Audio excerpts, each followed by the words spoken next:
الحمدللہ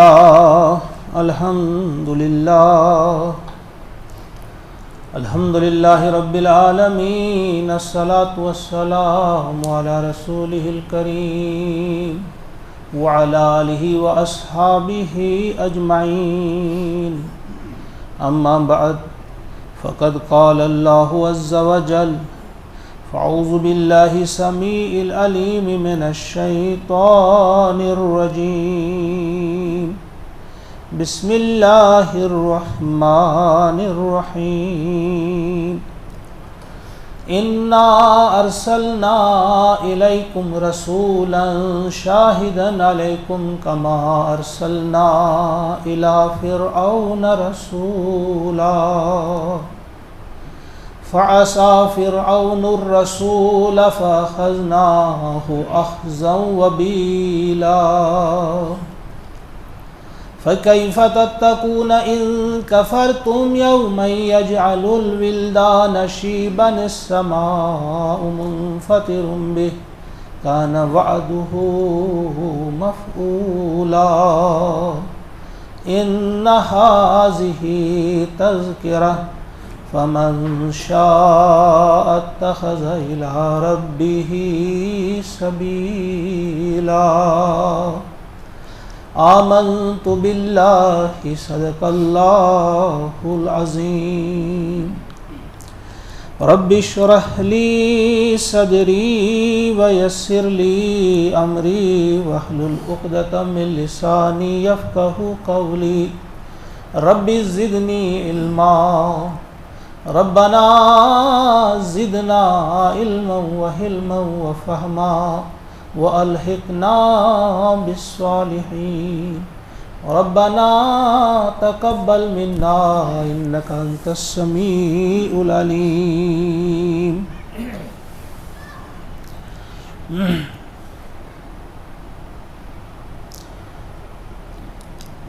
پیروی غیروں کی اور مدحت رسول اللہ کی، پیروی غیروں کی اور مدحت رسول اللہ کی، کیا منافق ہو گئی امت رسول اللہ کی صلی اللہ علیہ وسلم۔ ایک عام قسم کی کمی جو ہر جگہ دکھائی دے رہی ہے، دائیں بائیں آگے پیچھے، کہ خلم کھلا ہم پیروی کرتے ہیں غیروں کی، اور تعریف یا مدحت جب کرنی ہوگی تو وہ کرتے ہیں رسول اللہ صلی اللہ علیہ وسلم کی۔ ایسا ایک منافق ہی کی زندگی میں ہو سکتا ہے، کسی مومن کی زندگی میں نہیں ہو سکتا۔ یہ الگ بات ہے کہ یہ منافقت عقیدے کی ہوگی یا عملی منافقت ہے، یہ شاید اس میں کچھ رعایت ملے، لیکن بہرحال ہمیں بار بار غور کرنا چاہیے کہ کہیں ہم اس قسم کی عملی منافقت میں مبتلا نہ ہو جائیں۔ بہت محتاط رہنا ہے، بہت ہی محتاط رہنا ہے۔ اکثر آپ کہا کرتے ہیں، پچھلی بار بھی میں نے کہا کہ ہم سمجھ جاتے ہیں کہ اچھا کام کون سا ہے، پیروی کس کی جانی چاہیے، کیسے کی جانی چاہیے، لیکن پھر بھی کچھ طبیعت اس طرف مائل نہیں ہوتی۔ تو اس وقت بھی میں نے کہا تھا کہ ہم محنت زیادہ کرتے ہیں دماغ پر، لیکن دل کی طرف ہماری توجہ بہت کم جاتی ہے، لہذا دلوں کی طرف بھی ہمیں دھیان دینا ہوگا۔ اسی لیے ابھی جب آپ پورے اخلاص کے ساتھ، پوری محبت کے ساتھ درود اور سلام بھیجتے ہیں جناب نبی اکرم صلی اللہ علیہ وسلم، جب آپ کی زبان کے ساتھ آپ کا دل بھی ساتھ ہوتا ہے اور آپ کی آنکھیں بھی ساتھ دیتی ہیں، جب آپ کی آنکھوں سے آنسو بھی رواں ہوتے ہیں، تو یقیناً روح کا غسل ہوتا ہے، روح کا وضو ہوتا ہے۔ کئی بار میں یہ کہہ چکا ہوں کہ جس طرح سے بدن کی صفائی کے لیے پانی ضروری ہے، کپڑوں کی صفائی کے لیے پانی ضروری ہے، پانی کے بغیر نہ بدن صاف ہو سکتا ہے اور نہ کپڑے پاک ہو سکتے ہیں، برابر اسی طرح سے روح کے لیے بھی پانی کی ضرورت ہے۔ اور وہ پانی کہاں سے ملتا ہے؟ وہ ان دو چشموں سے. جو ہماری آنکھیں ہیں، جب تک نہ یہاں سے پانی رواں ہو جائے، آنسو بہیں، اشک بہیں، تب تک ہماری روح جو ہے پاک نہیں ہوتی. روح کا غسل کرنے کے لیے، روح کے وضو کے لیے یہ بڑا ضروری ہے. لہٰذا آپ ضرور ایک وقت رکھا کریں اپنے گھروں میں بھی. صرف یہاں پر ضروری نہیں کہ اجتماعی طور پہ ہم یہاں آئیں اور اس کے بعد کسی عبادت کا اہتمام کریں. آپ اپنے لیول پہ اپنے گھروں میں، تنہا جب ہوتا ہے انسان، اس وقت زیادہ ہم یہ کہیں گے کہ ایک روحانی تعلق قائم ہو جاتا ہے اللہ کے ساتھ. اس وقت ہم اپنے دل کو زیادہ استعمال کر سکتے ہیں، دل کے اندر اس محبت کو لا سکتے ہیں اور اللہ سے گر گڑا کر مانگ سکتے ہیں کہ وہ محبت ہمیں عطا ہو.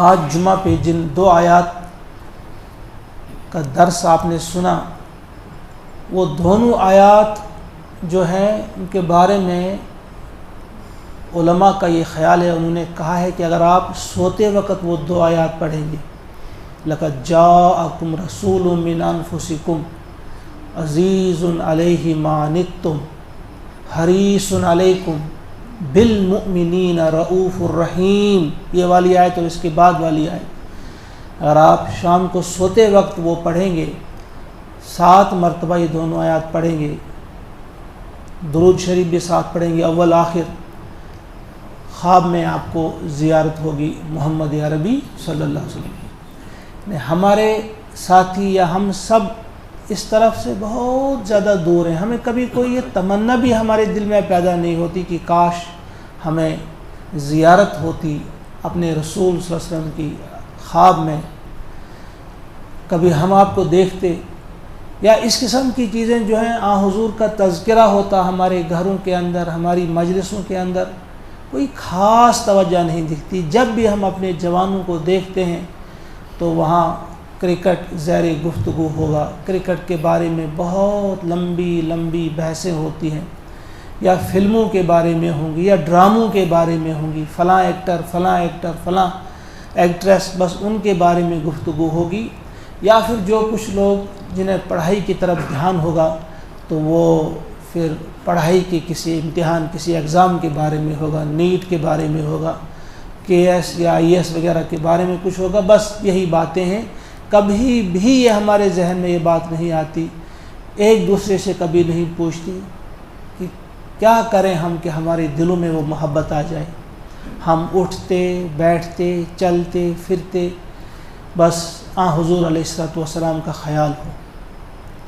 تو اس کے لیے یہ تو ہے بڑی کارگر چیز ہے. یہ آیات اگر آپ پڑھیں گے یہ بڑی کارگر چیز ہے. لیکن اس سے بھی بڑی چیز جو ہے وہ ایک عالم نے بڑی پیاری بات سمجھائی ہے کہ وہ ایک شخص گئے تھے اپنے کسی بڑے عالم کے پاس کہ مجھے کوئی وظیفہ بتا دیجئے کہ میں حضور کی زیارت کرتا خواب میں، کوئی وظیفہ بتا دیجئے، بڑی تڑپ ہے میرے دل میں. تو انہوں نے ان سے کہا کہ اچھا آپ فلاں دن آ جانا، 2 دن کے بعد، لیکن اتنے مچھلیاں آپ لے آنا ساتھ، اتنا مسالہ، اتنا فلاں فلاں چیز لے آنا. تو آپ نے جب منگوائی وہ ساتھ لے آئے تو وہ تلی ہوئی مچھلیاں جن میں کافی ڈالا تھا مسالہ وغیرہ، کہا کہ کھاؤ. وہ سب ان کو کہا کہ یہ سب کھانی ہوں گی اور کوئی پانی نہیں پینا ہے، بس سو جاؤ. جب وہ سو جاتے ہیں تو سونے کے بعد اب رات کو بڑی پیاس لگتی ہے کیونکہ مچھلیاں کھائی ہیں، پانی نہیں پیا ہے. تو جو ہی تھوڑی سی آنکھ لگتی ہے تو انہیں پانی دکھائی دیتا ہے. کبھی جھیل کے کنارے ہیں، کبھی دریا کے کنارے ہیں، کبھی کسی چشمے پر ہیں، لیکن پانی پینا نہیں ہے. بار بار انہیں خواب میں پانی دکھائی دے رہا ہے. جب صبح اٹھے ہو گئے حاضر، کیا بھائی ہو گئی زیارت؟ کا نہیں حضرت کہاں ہوگی، کچھ بھی نہیں ہو. کہا کیا دیکھا خواب میں، کیا دیکھا؟ کہا بس جو ہی میری آنکھ لگتی تھی تو مجھے پانی ہی پانی نظر آتا تھا. کہا چونکہ آپ کو پیاس لگی ہوئی تھی، تڑپ تھی، آپ کو پانی کی ضرورت تھی، آپ کو پانی ہی نظر آنے لگا. کہا وظیفہ وغیرہ کچھ نہیں، آپ صرف اتنا یاد رکھو کہ جتنی آپ کے اندر پیاس لگی ہو حضور کی، جتنی محبت آپ کے اندر لگی ہوئی ہو، بس اتنا زیادہ جلدی آپ حضور علیہ الصلوۃ والسلام کی زیارت کریں گے. کہ اس کے لیے وظیفہ نہیں چاہیے، اس کے لیے تڑپ چاہیے، اس کے لیے پیاس چاہیے، اس کے لیے اپنے دل کو آپ نے مانجنا ہوگا اور دل کے اندر حضور کی محبت کو بٹھانا ہوگا. بہرحال یہ کوشش ہے جو ابھی ہم پڑھ رہے تھے، بڑے خوبصورت انداز سے اور پیارے انداز سے آپ پڑھ رہے تھے، اور آپ کی آنکھوں میں بھی نمی تھی. اس میں کچھ لوگ جو کہتے ہیں کہ بھئی ہم اس میں حاضر اور ناظر سمجھتے ہیں حضور کو، اس لیے پڑھتے ہیں الصلاۃ والسلام علیک، آپ پر نہیں. اصل میں یہ تصور میں ہے. اس وقت آپ کو جب یہ پڑھتے ہیں آپ نے اپنے آپ کو تصور میں لینا ہے کہ اس وقت آپ روضہ پاک کے سامنے ہیں. یہ ایک تصور کی بات ہے. ہم حاضر اور ناظر نہیں مانتے حضور علیہ الصلوۃ والسلام کو. حاضر و ناظر سے اللہ تبارک و تعالیٰ ہے. حضور تک پہنچائی جاتی ہے ہماری کوئی بھی سلام ہو، درود ہو، ضرور پہنچایا جاتا ہے. تو یہ تصور میں آپ نے پڑھنا ہوتا ہے، اور پوری محبت کے ساتھ، اخلاص کے ساتھ ضرور جو ہے آپ کے دل کی کیفیت، ہماری دل کی کیفیت بدلے گی. بہرحال یہ جو ہم کل پڑھ رہے تھے، سن رہے تھے، یہ وہی بحیرہ راہب کی بات ہم نے سنی تھی. اس کے بعد اب نبی اکرم علیہ الصلوۃ والسلام کی عمر مبارکہ 15 سال کی ہو گئی. تو 15 سال کی عمر میں ایک اور واقعہ رونما ہوتا ہے، اس کی طرف ہم اشارہ کریں گے. ایک جنگ ہوتی ہے وہاں پہ، جسے حرب الفجار کہتے ہیں، یعنی گناہ والی جنگ، دین کی جس میں بے حرمتی ہوئی ہو، دین کی بے حرمتی والی جنگ. یہ جنگ کیا تھی؟ حضور علیہ الصلوۃ والسلام کی عمر مبارک اس وقت 15 سال تھی. قبیلہ قریش اور قبیلہ قیس کے درمیان یہ جنگ ہوئی، اور اس میں چونکہ قبیلہ قیس آغاز میں ان کا پڑا بھاری تھا، تو انہوں نے اس میں ذی قعدہ جسے آپ کہتے ہیں، جو حرمت کا مہینہ ہے، اس کا بھی لحاظ نہیں کیا. اس میں بھی انہوں نے وہ جنگ کی، اس لیے اسے حرب الفجار کہتے ہیں. یہ گناہ والی جنگ ہے. اس حرمت والے مہینے کا بھی انہوں نے احساس نہیں کیا. یہ جنگ بڑی خطرناک جنگ ہوئی ان دونوں کے بیچ.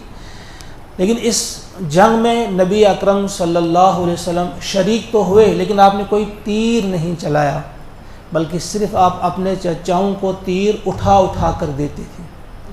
یعنی اس میں آپ نے کوئی کسی کو زخمی نہیں کیا، کچھ بھی آپ نے اس اعتبار سے حصہ نہیں لیا. بس اتنا حصہ لیا کہ آپ تیر اٹھا اٹھا کر دیتے تھے اپنے چچاؤں کو. اور پھر کچھ نیک لوگوں کی کوشش سے، کچھ نیک لوگوں کی محنت سے اس جنگ کا خاتمہ صلح پر ہوا. یہ جنگ ختم ہوئی لیکن صلح ہوئی. اور پھر اس جنگ کے فوراً بعد جو پیارے نبی صلی اللہ علیہ وسلم کے ایک چاچا تھے، زبیر بن عبد المطلب، جن کے بارے میں پہلے بھی میں نے کہہ چکا ہوں، انہوں نے ایک کوشش کی، بڑی محنت کی. تو ایک معاہدہ یہاں پر ہوا، ایک فورم بنا، یا ایک آپ یہ سمجھے ایک جماعت بنی جسے حلف الفضول کہا جاتا ہے. حلف الفضول، فضول اس لیے اس میں کہتے ہیں کہ اس میں 3 فضل نامی اشخاص تھے. ایک کا نام تھا فضل بن فضالہ، ایک فضل بن وداع، اور ایک فضل بن حارث. یہ 3 لوگ تھے اس میں شامل. کچھ اور لوگ بھی تھے، لیکن چونکہ 3 لوگ ایک ہی نام کے تھے، اس لیے اس کا نام انہوں نے حلف الفضول رکھا. تو یہ جب انہوں نے، یہ ہوا کہاں، یہ عبداللہ ابن جدعان کے گھر میں یہ ایک میٹنگ ہوئی. وہاں انہوں نے یہ عہد کیا، مضبوط عہد باندھا کہ ہم کسی مظلوم پر ظلم جب ہو رہا ہوگا تو ہم اس کا دفاع کریں گے، ہم کسی پر ظلم نہیں ہونے دیں گے، ہم بے حیائی یا بے شرمی جو اس کا کبھی ارتکاب ہوتا ہے، کسی کے ساتھ کسی بھی قسم کی زیادتی ہوتی ہے، ہم اس کا دفاع کریں گے. ہم کوشش کریں گے کہ کوئی ایسی بات نہ ہو جس میں کسی پر ظلم ہو، کسی پر زیادتی ہو. تو یہ انہوں نے معاہدہ کیا. تو حضور علیہ الصلوۃ والسلام نبوت کے اعلان کے بعد بھی آپ تذکرہ کرتے تھے اس معاہدے کا. آپ کہتے تھے کہ اس قسم کا کوئی معاہدہ اگر آج بھی ہوگا تو میں اس میں شریک ہونے کے لیے تیار ہوں. کہ اس وقت اگر مجھے قیمتی سرخ اونٹ بھی دیے جاتے کہ اس سے آپ دستبردار ہو جاؤ، اس سے آپ الگ ہو جاؤ، اس جماعت سے الگ ہو جاؤ، تو میں ہرگز نہیں مانتا، کبھی بھی اس چیز کے لیے تیار نہیں ہوتا۔ تو پھر اس کے بڑے ہی بہترین نتائج نکلے، جو اس وقت آپ نے اس کا کام کا آغاز کیا، اس میں آپ نے شرکت کی اور بہت اچھے نتائج ہوئے۔ کئی واقعات آئے ہیں کتابوں میں، ڈاکٹر محمد حمید اللہ نے بڑی شاندار طریقے سے اس کی وضاحت کی ہے، پڑھنا چاہیے آپ کو۔ انہیں مانا جاتا ہے سیرت نگاروں میں سے جو ٹاپ کے سیرت نگاروں میں ڈاکٹر محمد حمید اللہ ہیں۔ انہوں نے لکھا ایک واقعہ کہ ایک یمنی شخص آتا ہے حج کرنے کے لیے، اس کے ساتھ اس کی بیٹی ہے، نوجوان بیٹی ہے جو انتہائی حسین تھی، خوبصورت تھی۔ تو ایک مکی ابن الحجاج اس کا نام تھا، وہ اس لڑکی کو دیکھ کر اس پر عاشق ہو جاتا ہے۔ اس کی کافی طاقت تھی، کافی زور والا تھا وہ، تو وہاں ویسا ہی چلتا تھا، جو کسی پر جبر کرنا چاہتا تھا وہ جبر کرتا تھا۔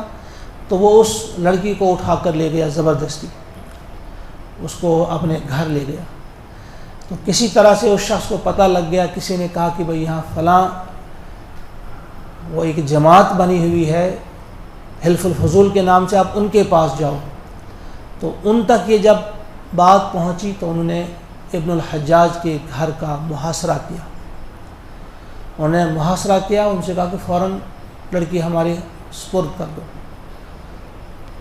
اس نے بڑی منت سماجت کی، یعنی اتنا بے غیرت کیا، اس قسم کی ان کی سوچ تھی، گھٹیا سوچ۔ انہوں نے کہا کہ اچھا ایک رات کی مجھے مہلت دو، کل صبح میں آپ کی سپرد کر سکتے۔ لیکن آپ نے کہا قطعاً نہیں، کہ ایسا نہیں ہو سکتا ہے۔ فوراً انہوں نے اس لڑکی کو رہا کروا دیا۔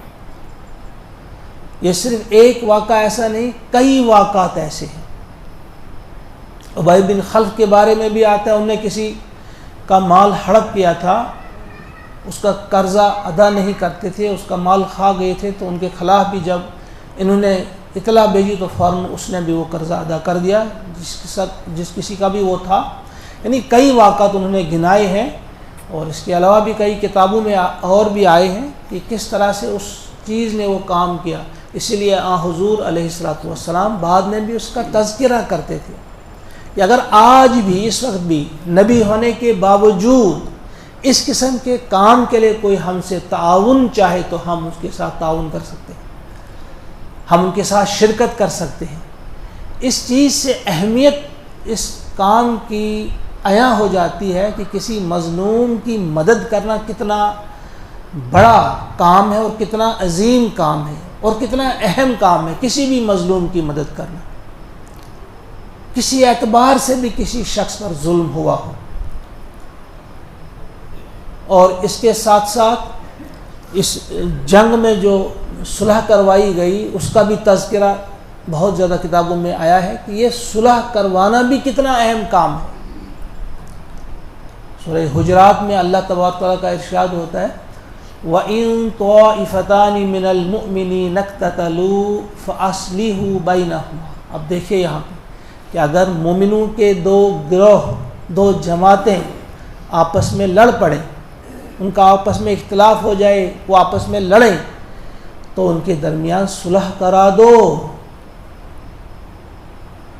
جس طرح سے نماز فرض ہے آپ پر، روزہ فرض ہے آپ پر، زکوٰۃ فرض ہے آپ پر، حج فرض ہے آپ پر، اسی طرح سے اگر دو ایمان والوں کے بیچ میں جھگڑا ہو، تنازع ہو، لڑائی ہو، تو یہ آپ پہ فرض ہے کہ آپ ان کے درمیان صلح کرا دو۔ یہ کوئی ایسا کام نہیں، نفلی کام نہیں، کرو گے تو ٹھیک، نہ بھی کرو تو چلے گا، نہیں، یہ آپ کی ڈیوٹی ہے، ہر ایمان والے کی یہ ڈیوٹی ہے۔ لیکن اس کے برعکس ہم دیکھتے ہیں کہ ہمارے دو پڑوسی آپس میں لڑ رہے ہیں تو لڑتے رہیں، ہمارے دو رشتہ دار لڑ رہے ہیں تو لڑتے رہیں، فلاں گاؤں میں جنگ ہو رہی ہے، لڑائی ہو رہی ہے تو ہوتی رہے، کوئی اس طرف دھیان نہیں۔ یہ انتہائی اہم کام ہے، یہ کوئی چھوٹا کام نہیں کہ دو بھائیوں کے بیچ آپ صلح کروا دیں، دو خاندانوں کے بیچ آپ صلح کروا دیں، دو گاؤں آپس میں لڑ رہے ہیں تو ان کے بیچ آپ صلح کروا دو، دو انسانوں کے بیچ آپ صلح کروا دو، کسی بھی مذہب سے وہ تعلق رکھتا ہو۔ کیوں آپ چاہیں گے کسی کے دل میں کسی بھی قسم کی بے چینی رہے، بے قراری رہے، اس کا سرمایہ، اس کا پیسہ جو ہے وہ ضائع ہو جائے، عدالتوں میں وکلاء وہ پیسہ کھا جائیں، یا پولیس کے پاس انہیں جانا پڑے، یا کہیں اور جانا پڑے اور انہیں پیسہ خرچ کرنا پڑے؟ آپ کا یہ فرض بنتا ہے کہ آپ ان کے پیسے کی بھی حفاظت کریں، ان کے مال کی بھی حفاظت کریں، ان کی عزت اور آبرو کی حفاظت کریں، اور ان کے دل کو چین اور قرار اور سکون دینے کے لیے ان کی جنگ، ان کے جھگڑے، ان کی لڑائی کو بھی ختم کر دیں۔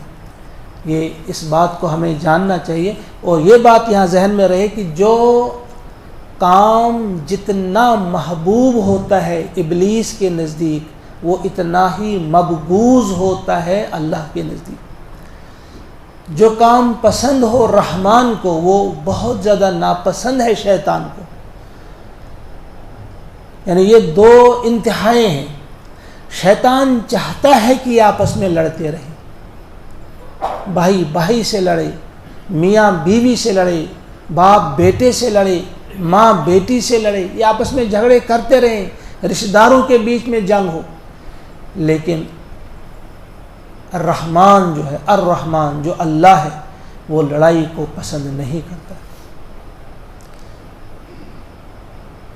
قطعاً بھی ایسے شخص کو انتہائی ناپسند کرتے ہیں اللہ تبارک و تعالیٰ جو جھگڑالو ہو، خصیم ہو، جھگڑا کرنے والا ہو۔ بہرحال یہ یہاں سے بات اٹھی کہ نبی اکرم صلی اللہ علیہ وسلم جو ہے فرماتے ہیں کہ آج بھی اگر مجھے اس قسم کے کسی معاہدے میں شرکت کرنی پڑے تو میں آج بھی کروں گا۔ تو 15 سال سے 25 سال کے بیچ میں آپ کیا کام کرتے تھے واضح سب کتابوں میں نہیں ہے، بلکہ کچھ لوگوں نے لکھا ہے کہ اس دوران بھی آپ کچھ نہ کچھ تو کرتے ہی تھے، کیونکہ 12 سال ہی کی عمر، بلکہ 8 سال ہی کی عمر سے آپ نے گوارا نہیں کیا کہ آپ بوجھ بن کے رہیں ابو طالب کے گھر میں، بلکہ آپ کچھ نہ کچھ کماتے تھے۔ تو 15 اور 25 سال کے بیچ میں صرف ایک جگہ یہ ملتا ہے کہ آپ کسی کی دکان پہ، یعنی کسی شراکت پر، یعنی کسی کے ساتھ آپ کی شراکت تھی، کیا حساب تھا، کتنے % کس کو ملتا تھا، لیکن اس کے ساتھ آپ کی شراکت تھی اور ایک دکان سمجھے آپ کرتے تھے اس دوران۔ تو پھر اس کے بعد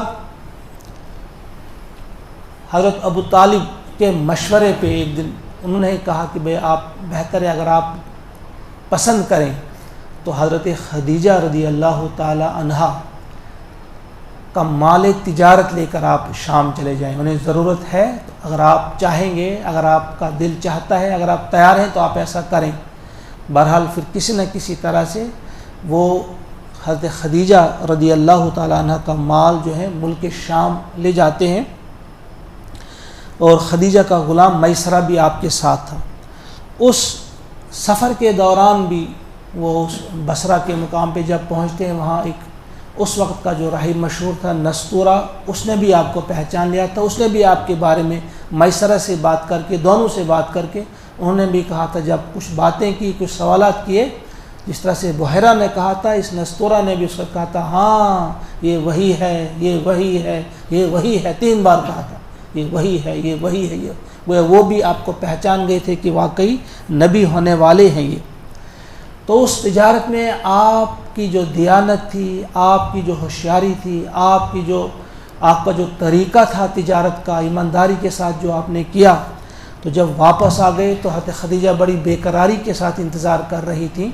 جب یہ پہنچے تو میسرہ نے پوری رودات جب آپ کے سامنے پیش کی، بتا دی کہ کس خوبصورتی کے ساتھ انہوں نے کام کیا اور دگنا نفع کمایا، جتنا متوقع تھا کہ اس میں منافع ہوگا اس سے برابر دگنا منافع وہ حاصل کر کے آئے۔ تو خدیجہ کی خوشی کی انتہا نہیں رہی۔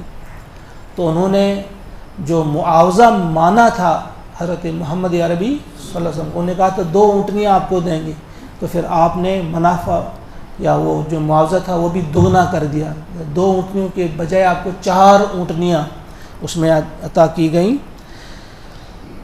تو یہ ایک اچھا رابطہ رہا۔ اس کے بعد بھی خدیجہ ان کے ساتھ ان کا رابطہ رہا، ان کو اکثر اپنے گھر بلاتی رہتی، ان کی ایمانداری سے متاثر ہوئی، ان کی ہر چیز سے متاثر ہوئی، پھر آپ کا رابطہ کافی قریبی رہا۔ تو پھر ایک دن حضرت خدیجہ نے، جن کی اس سے پہلے کچھ لوگوں نے لکھا ہے 2 شوہر ہوئے تھے اور دونوں کی وفات ہوئی تھی، اور دونوں سے ایک ایک ان کا بچہ بھی تھا، لیکن کچھ لوگوں نے لکھا نہیں 3 شادیاں انہوں نے کی تھی اور 3 ہی شوہر جو تھے 3 ہی شوہروں کی وہ وفات ہو گئی تھی۔ 40 سال اس وقت آپ کی عمر تھی۔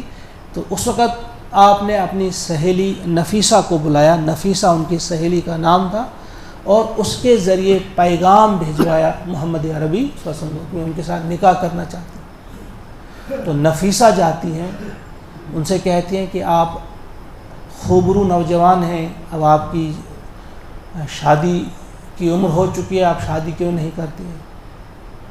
تو انہیں کچھ عذر پیش کیا حضور صلی اللہ علیہ وسلم نے، آپ نے کہا کہ نہیں، کہا کہ میرے ساتھ شادی کرنے کے لیے کون تیار ہوگا، میرے پاس مال نہیں ہے فلاں جی۔ انہوں نے کہا نہ، آپ صرف یہ بتا دیں، اگر آپ کو کوئی ایسی خاتون مل جاتی ہے جس کے پاس مال بھی ہو، خوبصورتی بھی ہو، خوب سیرتی بھی ہو، اخلاق بھی ہو، سب کچھ اس کے پاس ہو، تو کہا ایسا کیسے ہو سکتا ہے، کون ہو سکتا ہے؟ کہا ہاں ہو سکتا ہے، میں آپ کو بتا دوں گی، صرف آپ یس کریں، ہاں کریں۔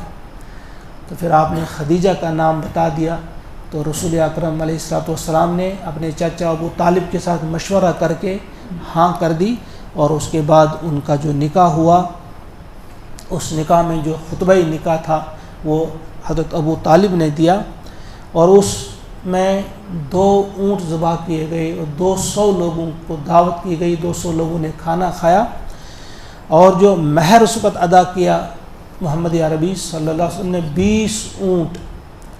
20 اونٹ مہر آپ نے اس وقت ادا کر دیا، اور ان کی وہ شادی ہو جاتی ہے۔ اس وقت آپ کی عمر 25 سال تھی اور حضرت خدیجہ کی عمر 40 سال تھی۔ اس کے بعد ایک اور واقعے کا تذکرہ کریں گے تو ہم اس بند کریں گے۔ 35 سال کی عمر جس وقت تھی حضور علیہ السلام کی، اس وقت حضرت ابو طالب نے اپنے کچھ لوگوں کے ساتھ مشورہ کیا کہ ہم خانہ کعبہ کی تعمیر کریں گے، کیونکہ سیلاب کی وجہ سے وہ دیواریں بالکل کمزور ہو چکی تھی اور چھت بھی اس کی تھی نہیں۔ تو ان دنوں ایک جہاز، سمندری جہاز جو ٹوٹا ہوا تھا، روم کا ایک سمندری جہاز وہاں پہ ساحل پہ لگا ہوا تھا، تو ولید بن مغیرہ نے اس جہاز کے تختے خرید لیے، اور اسی چیز کے لیے کہ اس سے ان کو اس چھت کے کام آئیں گے۔ تو پھر حضرت ابو طالب نے کام تقسیم کیا کہ کون کیا کرے گا، اور تقسیم کرنے کے بعد انہوں نے خانہ کعبہ کی تعمیر شروع کر دی۔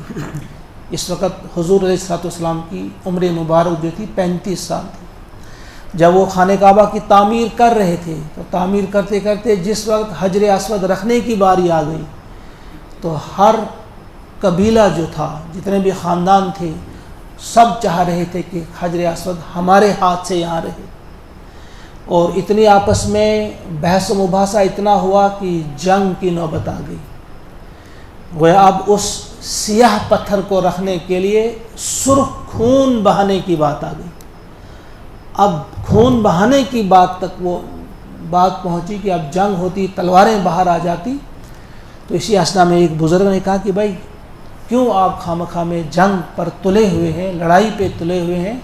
ایسا کرتے ہیں، میرا مشورہ ہے، اب ایسا کرو کہ کل صبح جو سب سے پہلے حرم میں داخل ہوگا اسے ہم اپنا حکم بنائیں گے، یعنی جج بنائیں گے، جو وہ فیصلہ کرے ہم سب کو وہ منظور ہونا چاہیے۔ تو سب نے کہا چلو ٹھیک ہے، اچھی تجویز ہے، اچھا مشورہ ہے۔ تو اگلی صبح جب دیکھا جاتا ہے تو سب سے پہلے جو حرم میں داخل ہوئے وہ تھے حضرت محمد الرسول اللہ صلی اللہ علیہ وسلم۔ 35 سال عمر اس وقت آپ کی تھی، ابھی نبوت کا اعلان آپ نے نہیں فرمایا تھا، آپ 40 سال کی عمر میں آپ نے نبوت کا اعلان کیا۔ جب دیکھا لوگوں نے تو سب نے کہا ہاں آپ تو امین ہیں، ہمیں آپ کا فیصلہ منظور ہے، آپ امین ہیں، آپ امین ہیں، ہمیں امین کا فیصلہ منظور ہے، سب لوگوں نے کہا۔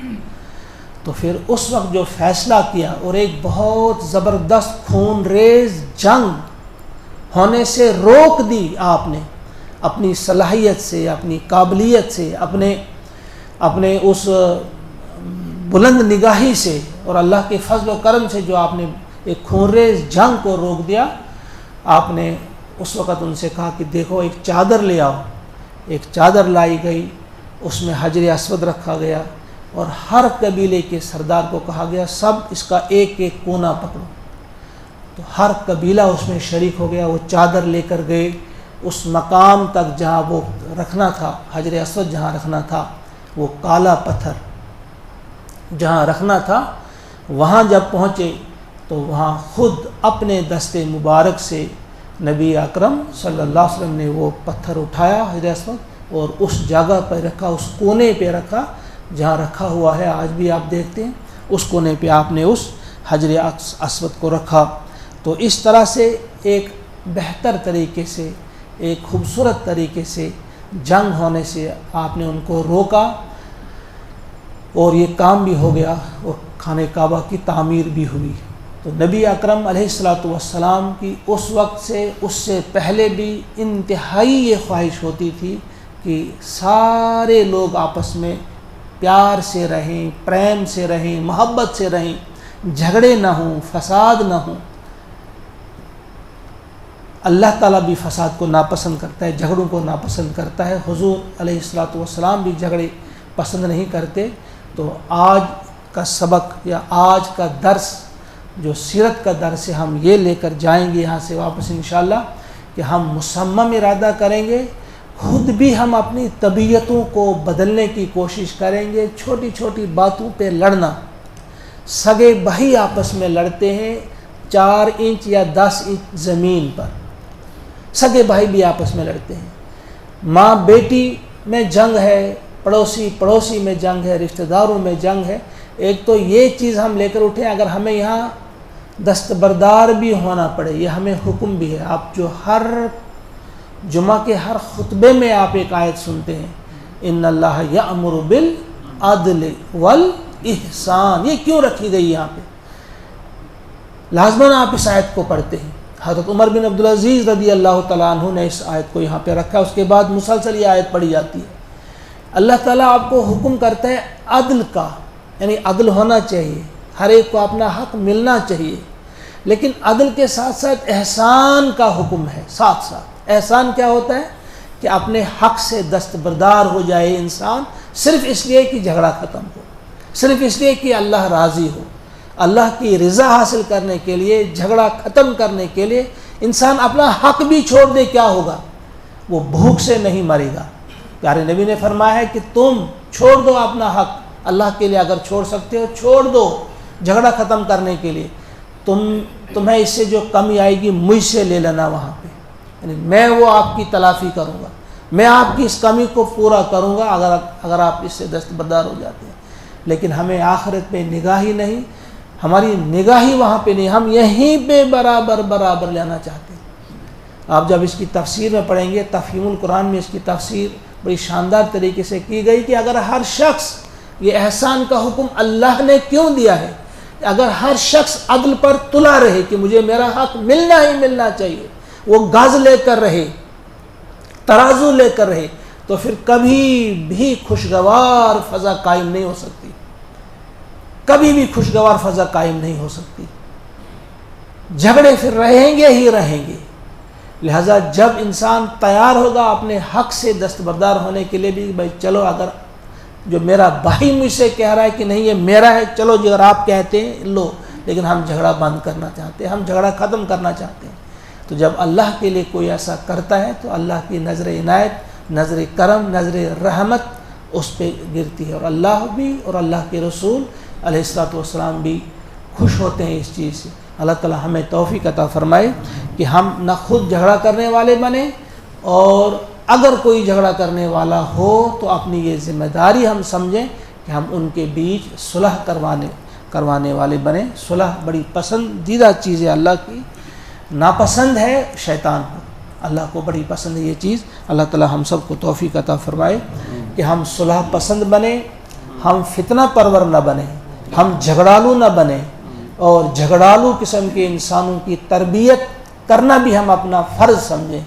یا الہ العالمین ہمارے دلوں میں اپنی محبت ڈال دے, اپنے نبی کریم محمد عربی صلی اللہ علیہ وسلم کی محبت ڈال دے, قرآن کریم کی محبت ڈال دے, ہمارے دلوں میں ایک دوسرے کی محبت ڈال دے۔ اے الہ العالمین ہمیں سمجھنے کی توفیق عطا فرما۔ اے الہ العالمین ہمیں اپنے مزاجوں کو بدلنے کی توفیق عطا فرما، ہمیں اپنی اصلاح کرنے کی توفیق عطا فرما۔ اے الہ العالمین جھگڑے ختم کرنے کی ہمیں توفیق عطا فرما، ایک اچھا ماحول، خوشگوار ماحول قائم کرنے کی ہمیں توفیق عطا فرما۔ ہمارے دلوں سے حسد، بغض، عداوت، نفرت، یہ تمام بیماریاں جو ہے ہمارے دلوں سے دور کر دے۔ یا الہ العالمین ہم سب کے دلوں میں ایک دوسرے کی محبت ڈال دے۔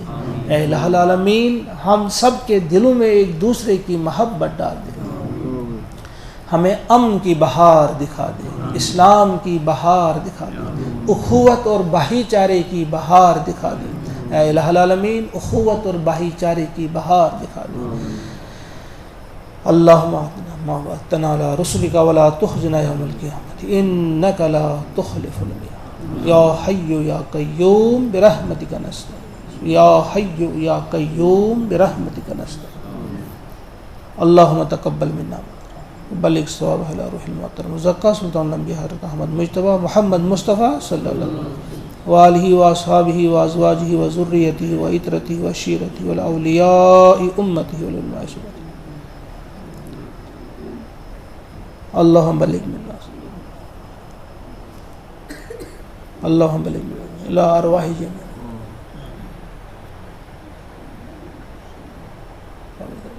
ثواب سورۃ الفاتحہ مع الاخلاص۔ اللہم صلی علی سیدنا محمد وعلی آلہ سیدنا محمد۔ اعوذ باللہ من الشیطان الرجیم، بسم اللہ الحمد للہ رب العالمین الرحمن الرحیم مالک یوم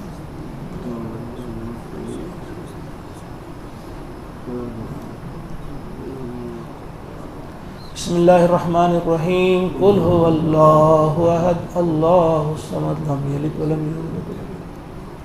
بسم اللہ الرحمن الرحیم قل هو اللہ احد اللہ الصمد لم یلد ولم یولد۔ بسم اللہ الرحمن الرحیم قل هو اللہ احد اللہ الصمد لم یلد ولم یولد ولم یکن له کفوا احد۔ اللہم صلی علی سیدنا محمد وعلی آل سیدنا محمد واصحاب سیدنا محمد وبارک وسلم علیہ۔ اللہم اغفر للمؤمنین والمؤمنات والمسلمین والمسلمات الاحیاء منهم والاموات انک غافر الذنوب والخطیئات۔ بحق تکبیر اللہ اکبر اللہ اکبر لا الہ الا اللہ واللہ اکبر اللہ اکبر وللہ الحمد۔ السلام علیکم ورحمۃ اللہ۔